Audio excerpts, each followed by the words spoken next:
Selamat datang kembali di channel Borneo Trader. Bagi Bapak Ibu dan teman-teman yang baru pertama kali menemukan channel Borneo Trader di YouTube, saya ucapkan selamat menonton dan selamat bergabung. Seperti biasa, di sore hari ini saya akan menganalisa lagi untuk perkembangan pergerakan indeks dan juga ada 7 saham yang akan saya analisa hari ini. Yang pertama Antam, kedua Inco, ketiga Tins, keempat MDKA, kelima Medco, keenam Elsa, dan ketujuh BRPT. Kita langsung saja ke indeks. Indeks hari ini kembali terkoreksi atau melanjutkan koreksinya kemarin ke harga 6.252. Kalau dilihat transaksi hari ini ada di 10,7 triliun. Kalau dilihat transaksi asing hari ini net sell di 188 miliar. Kita langsung saja ke teknikalnya. Secara teknikal, IHSG sudah menutup gap yang dibuat saat IHSG gap up di tanggal 12 Maret. Dan sekarang IHSG seperti yang saya bilang kemarin ya, kalau IHSG gak mampu bertahan di EMA 20-nya garis ungu ini ya arahnya ke bawah ke 6.200 lagi, dan kejadian lagi ya IHSG setelah gagal breakout atau bertahan di atas 6.300 IHSG ke bawah lagi. Jadi ya harusnya yang sudah profit sahamnya ya di take profit aja dulu, nggak usah cari cuan-cuan lebar. Kalau gagal bertahan di atas resisten, take profit aja, karena kalau gagal bertahan ya arahnya pasti ke supportnya.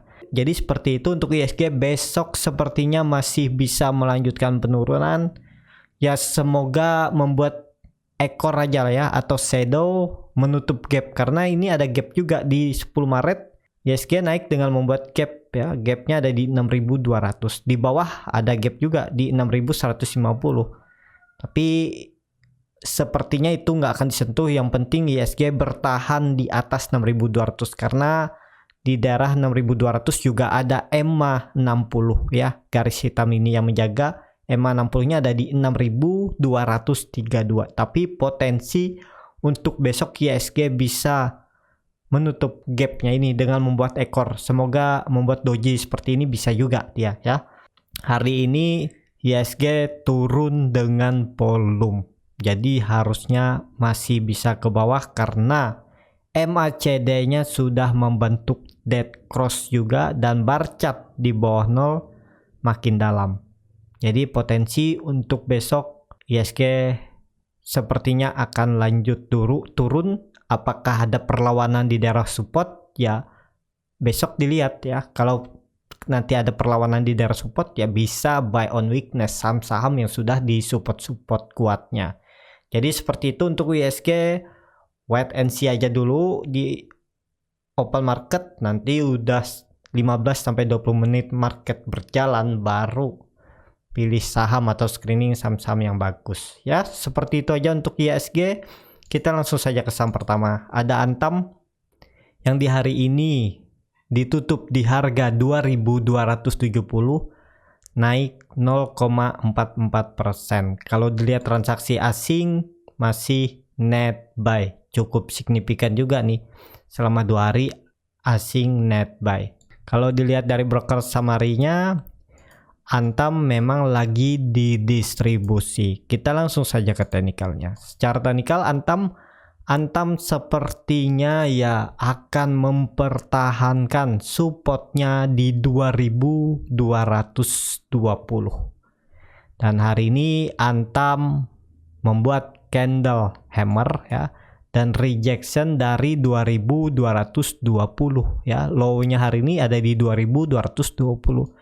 Jadi ya bisa dikatakan 2.220 itu support kuat Antam untuk minggu ini dan minggu depan. Kalau itu di breakdown, potensi Antam harusnya bisa sampai 2.000 ya. Jadi itu untuk tren jangka pendek, tapi untuk mid term potensi Antam masih bisa ke atas, minimal 2.800 atau 2.700 ini bisa disentuh ya. 1-3 bulan ke depan lah, atau 4 bulan ya. Ya kalau kita lihatnya jangka pendek memang melihat portofolio ya bakalan terganggu terus psikologi ya, karena ya yang dana-dana besar masuk di harga atas belum cut loss ya kan setiap hari terlihat. Tapi kalau Bapak Ibu sabar bertahan, Antam ya pasti akan ke atas lagi. Yang penting sabar. Dan ini terlihat dia lagi sideway ya. Ya seperti yang saya bilang, sideway ini bisa memakan waktu 1 sampai 2 minggu. Dia sideway terus dia rebound. Kalau gagal bertahan atau breakout EMA 60-nya ini di 2580 ya ke bawah lagi, sideway lagi dia. Jadi seperti itu ya. Ya, seperti itu aja untuk Antam. Kalau ditanya saya punya Antam ya sekitar 20% portofolio saya beli ya lumayan di harga atas juga. Tapi memang saya nggak akan cut loss. Saya mau nambah cicil aja tiap bulan. Nanti di harga 2200 ini akan saya tambah. Bulan besok kalau di harga 2200 lagi saya tambah lagi. Jadi seperti itu ya, tergantung strategi masing-masing dengan menyikapinya ya. Karena ya strategi apapun bisa cuan, bisa di market. Jadi nggak harus berpatokan pada satu strategi atau strategi ini yang paling benar, nggak ada. Jadi strategi yang benar itu yang bikin Bapak Ibu cuan, itu strategi yang benar. Tapi cuannya bukan yang sekali 2 kali ya, tapi bisa win rate-nya lebih besar dari win loss-nya ya. Tapi memang perlu belajar ya, nggak bisa baru terjun di market langsung bisa mengendalikan psikologi, bisa membuat trading plan, strategi kan butuh waktu. Makanya kalau belum bisa ya bisa minta tolong orang atau mentor atau ya ikut grup. Karena dari situ Bapak Ibu akan belajar bagaimana cara mereka membuat trading plan, membuat strategi, kan kelihatan dari yang di setiap hari dibagikan misalnya stock pick.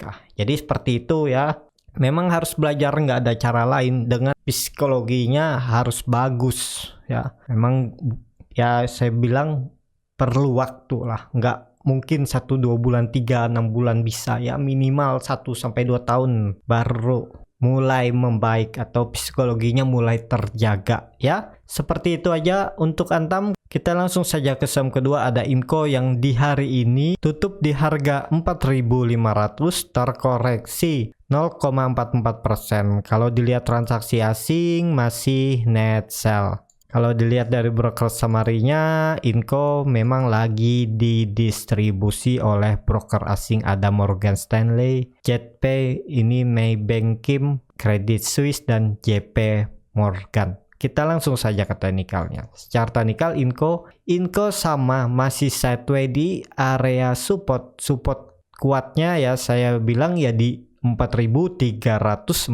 karena di situ ada EMA 200 dan support yang ditarik garis. Dan itu juga ya bisa dikatakan support rounding bottomnya ya. Ini neckline-nya yang terbentuk bahkan dari Juli 2018 yang harusnya memang dipertahankan. Seperti analisa saya sebelumnya, kemungkinan Inco 1-2 minggu ke depan masih sideways. Range sideways-nya di supportnya ya di 4.400 ini sampai resistennya di 4.800. Jadi dia tektokan aja di daerah sini ya. Untuk Inco, indikator MACD sudah mulai melandai di daerah oversold, garis biru juga mendekati garis merah, bar chart di bawah 0 juga makin tipis, dan volume Inco juga makin mengecil ya. Tunggu 1 minggu lagi lah, mungkin bisa rebound Inco. Minggu ini bisa nggak rebound? Bisa, cuman ya maksimal ke 4.800, mungkin nggak lebih. Kemungkinan berat kalau sampai breakout. Paling kalaupun mampu breakout, besoknya bisa false breakout ya, karena memang sepertinya Inco dijaga dulu untuk sideways. Seperti itu untuk Inco. Kita langsung saja ke saham ketiga, ada TINS yang di hari ini ditutup di harga 1.725,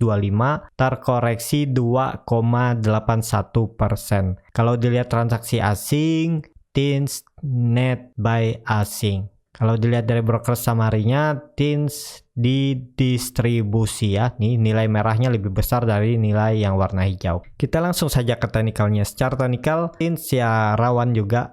Arahnya bisa sampai 1.635. Ini support neckline yang bisa menjadi neckline double top-nya. Ini top satunya, ini top 2-nya ya. Jadi perlu hati-hati.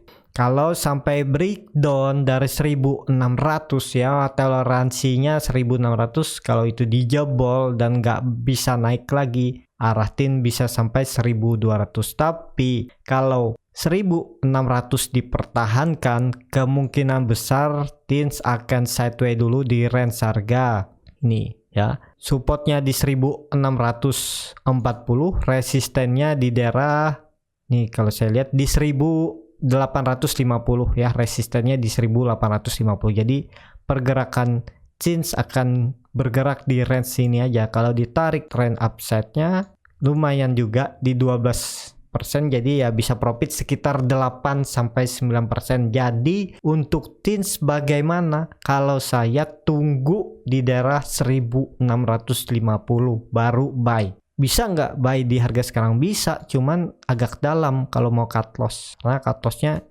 kan cukup dalam. Kalau beli di daerah 1650, cut lossnya cuman 6% sampai 7%, dan target profit ya resistennya ini 9-10%. Jadi kan masih ideal lah, 1:1,5. Jadi seperti itu untuk CINS. Wait and see aja dulu, nggak perlu tiap hari trading ya. Kalaupun masih punya saham yang di hot aja dulu, jangan maksain untuk masuk di market yang kurang bagus ya. Walaupun pilihan sahamnya memang bagus, tapi kalau market nggak mendukung, jeblok juga ya. Jadi trading harus melihat market juga ya, jangan setiap hari. Kalaupun yang sudah ada di hot aja dulu, mending siapin cash, tunggu buy on weakness. Dengan market seperti ini sangat menarik, sangat bagus, dan bisa lebih berpotensi profit daripada beli di harga lastnya kemarin misalnya, atau di ngejar harga. Apalagi kalau ngejar harga bisa boncos ya. Jadi seperti itu untuk market seperti ini ya, tunggu di dekat-dekat supportnya, buy on weakness, buy on support, itu lebih menarik dan resikonya lebih kecil ya. Seperti itu aja untuk CINS. Kita langsung saja ke saham keempat, ada MDKA. Di hari ini tutup di harga 2340, terkoreksi 1,26%. Kalau dilihat transaksi asing, net sell. Kalau dilihat dari broker summary-nya, MDKA ya hampir sama ya, tapi terlihat ini masih sedikit distribusi. Kita langsung saja ke teknikalnya. Secara teknikal, MDKA hari ini breakdown dengan volume. Jadi MDKA sudah 2 candle di bawah resisten atau supportnya 2400. Indikator MACD juga mengarah ke bawah, sudah melewati garis nol. Jadi peluang MDKA kalau besok atau lusa nggak mampu lagi kembali ke 2400, ada potensi mengarah turun ke daerah 2240 untuk menutup gap. Karena ada gap yang belum ditutup saat MDKA gap up ya di 21 Desember. Jadi seperti itu untuk MDKA. Apakah bisa spekulasi buy? Wait and see aja dulu ya, karena market kurang bagus. Nggak usah maksa dulu.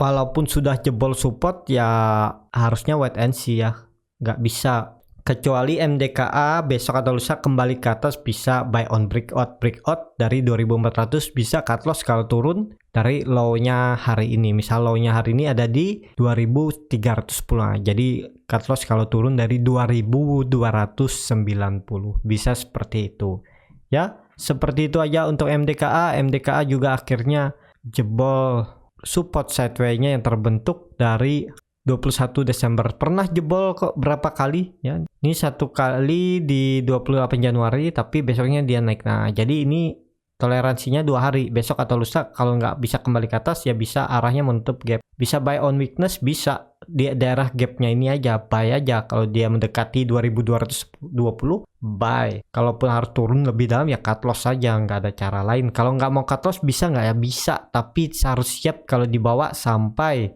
2120. Jadi seperti itu untuk MDKA. Kita langsung saja ke saham kelima. Ada Medco yang di hari ini ditutup terkoreksi cukup dalam 3,17% ke harga 610. Kalau dilihat transaksi asing hari ini net sell. Kalau dilihat dari broker summary-nya, Medco didistribusi. Kita langsung saja ke teknikalnya. Secara teknikal, ini kita hapus dulu. Juga patah. Sudah trennya. Yang ini tren yang lebih bagusnya ya. Karena Medco sideways. Dan hari ini dia sempat menyentuh 605. Tapi dibawa tarik naik ya. Tapi tipis. Untuk besok masih sangat berpotensi untuk Medco menguji 600. Kalau itu di breakdown, arahnya Medco bisa sampai terdekat support 2-nya di 550. Apakah bisa cut loss? Ya cut loss kalau turun dari 580. Kalau nggak mau cut loss ya harus siap dibawa sampai 550. Kalau di 550 nggak mau cut loss lagi, ya kalau dilihat histori sebelumnya ya bisa sampai 500. Ini neckline-nya ada di 500, sekitar 520. Jadi seperti itu untuk Medco. Tapi harusnya Medco mempertahankan range sideways-nya ini. Supportnya ada di 600, resistennya ada di 720. Jadi seperti itu untuk Medco. Ya apakah bisa spekulasi pada harga sekarang? Wait and see aja dulu ya, tunggu. Mending buy out weakness. Kalau market bagus saat Medco di jebol support ya bisa buy di bawah support. Nanti kalau ditarik naik kan bisa profit aja, take profit cepat, main cepat 3-4% jual aja dulu. Walaupun ada potensi ke atas biarin, yang penting take profit, selamatkan profit aja dulu. Karena belum tentu juga dia naik besok atau lusa, bisa aja besok lusanya dia koreksi dulu. Jadi take profit, nanti beli lagi di bawah ya. Jadi seperti itu untuk Medco. Wait and see aja dulu, lihat besok. Kalau market kurang bagus dia hindari dulu ya untuk Medco. Kita langsung saja ke saham ke-6. Ada Elsa yang di hari ini ditutup di level harga. Kita langsung saja ke saham ke-6. Ada Elsa yang hari ini ditutup di harga 372, terkoreksi 2,1%. Kalau dilihat transaksi asing hari ini net sell. Kalau dilihat dari broker summary-nya, Elsa didistribusi. Kita langsung saja ke teknikalnya. Secara teknikal, Elsa akhirnya breakdown dari 380 dengan volume. Jadi harusnya bisa lanjut terdekat ke ya sini ya 350. Target penurunan Elsa kembali ke 350. Ini yang saya targetkan untuk Elsa. Kalau besok atau lusa nggak bisa lagi naik ke atas 380. Jadi potensi bisa dibawa Elsa sampai 350 karena Elsa sudah membentuk juga nih. Dan kalau seperti ini nih ya, dia udah mematahkan trennya juga nih. Jadi ya Elsa bisa sampai ya, kalau nggak mampu balik ke 380, arahnya bisa ke 350 terdekat. Indikator MACD juga membentuk dead cross mengarah ke bawah, di bawah 0, volume meningkat. Jadi harusnya Elsa bisa lanjut besok. Ya seperti itu aja untuk Elsa. Yang belum cut loss ya kalau siap dibawa ke resiko terburuknya ya bisa sampai di bawah 350 terdekatnya. Ya kalau siap dibawa ke situ ya nggak usah cut loss. Tapi kalau mau cut loss, wait and see, tunggu di momen yang bagus baru buy kembali. Ya bisa juga seperti itu ya, tergantung strategi dengan profil resiko masing-masing. Seperti itu aja untuk Elsa. Kita langsung saja ke saham terakhir. Ada BRPT yang di hari ini tutup di harga 985, terkoreksi 2,47%. Kalau dilihat transaksi asing hari ini net sell. Kalau dilihat dari broker summary-nya, BRPT didistribusi ya. Kita langsung saja ke teknikalnya. Secara teknikal BRPT gagal mempertahankan EMA 200 dan dia ini di tanggal 19 Maret dia coba breakout tapi kemudian dibawa turun. Ya arahnya bisa membuat falling wedge ya. Kalau ditarik falling wedge garis supportnya ini ya terdekat, BRPT bisa menguji 960. Jadi apakah bisa spekulasi buy di harga 960? Harusnya bisa ya. Ini karena itu adalah neckline. Ya di 960 ini bisa spekulasi buy, tapi nunggu buy on weakness di daerah 960. Target terdekat profitnya nggak usah jauh-jauh. Kalau beli di 960, jualnya ya di 1000 atau di 1020 udah jual aja dulu karena resiko lebih besar ya. Kalau buy on weakness itu profit 3-5% udah jual aja karena belum tentu dia bisa breakout, jadi mending take profit dulu. Kalaupun dia ternyata breakout besoknya dengan volume misalnya dicek beberapa indikator, kalau bagus buy on breakout nggak masalah ya. Kalau gagal breakout, false breakout ya cut loss saja, kan sudah untung duluan sebelumnya beli ya. Jadi ada bermacam-macam strategi untuk bagaimana meminimalisir resiko, meminimalisir loss, biar profitnya lebih terjaga ya. Walaupun memang nggak bisa kita sekali trading profit terus, sekali trading langsung profit, pasti akan ada loss. Itu memang nggak bisa dipungkiri dan nggak bisa dihindari. Jadi bagaimana strategi ya bisa dipelajari ya. Tahu strateginya ya dari diri sendiri ya, bagaimana tahu resiko, tahu profil resikonya, harus siap cut loss misal di berapa persen, kan seperti itu biar membuat trading plan ya. Seperti itu aja untuk BRPT ya. Cukup sampai di sini untuk video kali ini. Terima kasih untuk Bapak Ibu dan teman-teman yang sudah menonton video ini sampai habis. Apabila channel Borneo Trader ini bermanfaat dan bisa menjadi bahan pertimbangan Bapak Ibu dalam membeli, menyimpan dan menjual sahamnya, bisa klik tombol berlangganan dan nyalakan lonceng notifikasi. Ada kritik, saran, ataupun pertanyaan bisa langsung tinggalkan di kolom komentar. Dan bagi Bapak Ibu yang mau belajar trading, masih bingung memilih sahamnya, bingung menjaga psikologi ya, beli di harga berapa, bingung membuat trading plan-nya ya, Bapak Ibu bisa join trading bersama Borneo Trader. Untuk info selanjutnya bisa DM Instagram Borneo Trader, R-nya 2 di belakang, atau klik link yang ada di deskripsi, join grup Telegram chat admin. Sampai ketemu di video selanjutnya dan terima kasih.